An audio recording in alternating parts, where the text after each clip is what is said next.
ఈ ఎండ దెబ్బకి ఇక్కడే పడిపోవాలన్నాం. పొద్దున్నుంచి కూర్చుని ఇంకా వాష్రూమ్కి వెళ్ళాం.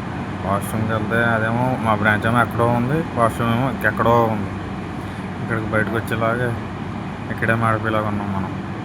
అలాగే బయటకు వచ్చిన తర్వాత తెలిసింది ఈరోజు లంచ్ కూడా తెచ్చుకోలేదు. అలాగే భోజనం టైం కూడా అయింది.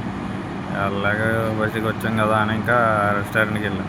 రెస్టారెంట్ అదే కొద్దిగా దూరంలో ఉంటుంది, తమిళ రెస్టారెంట్. అక్కడికి వెళ్ళాను. అక్కడికి వెళ్ళేలాగా అక్కడే దారిలోనే మాడిపోతాను అంతలా ఉందండి ఈరోజు మనకి.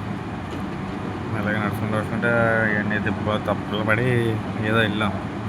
ఇదేమో ఇండియన్ రెస్టారెంట్ పాకిస్తాన్ది, ఇంకోటి ఎదురు ఒకటి ఉంటుంది తమిళ రెస్టారెంట్. వచ్చాం ఇక్కడ మంచిగా ఫుడ్ చెప్పేసాం. నూజ్ చెప్పాడు. నూజ్ అంటే 150 రూపాయలు ఎంత ఉంటుంది. అది తీసుకున్నాక మెల్లగా ఐస్ క్రీమ్లు ఏమన్నా ఉన్నాయి చూస్తున్నాం. శాండ్విచ్లు ఏమో మొత్తం పడతలే ఇప్పుడు ఎండకి ఇప్పుడే ఎక్కడ పెరిగిపోతాయి. బయటికి వెళ్ళి తిన్నామంటే ఇంక అయిపోయినట్టు. ఇంక అవి అసలు పడవు మనకి. మెల్లగా ఫుడ్ తీసుకుని మెల్లగా లైన్ చేసాం. బయటకు వచ్చాను. మళ్ళీ ఎక్కడి నుంచి అక్కడ దాకా వెళ్ళాలంటే మళ్ళీ ఇంకో సాహసం చేయాలి. ఎక్కడి నుంచి మెల్లగా ఏదో నడుచుకుంటూ వెళ్తున్నాం.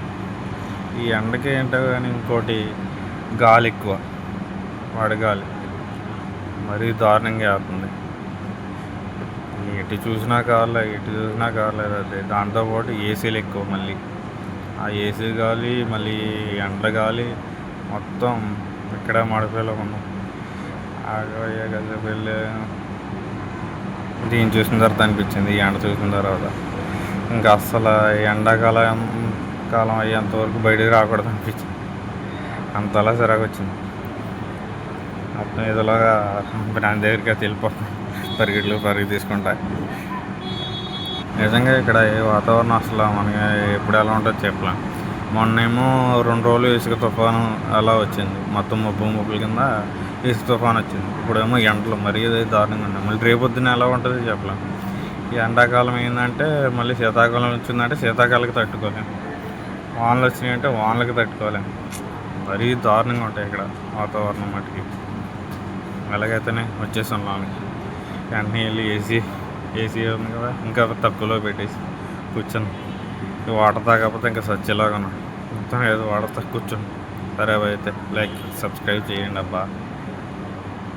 అంటా బాయ్.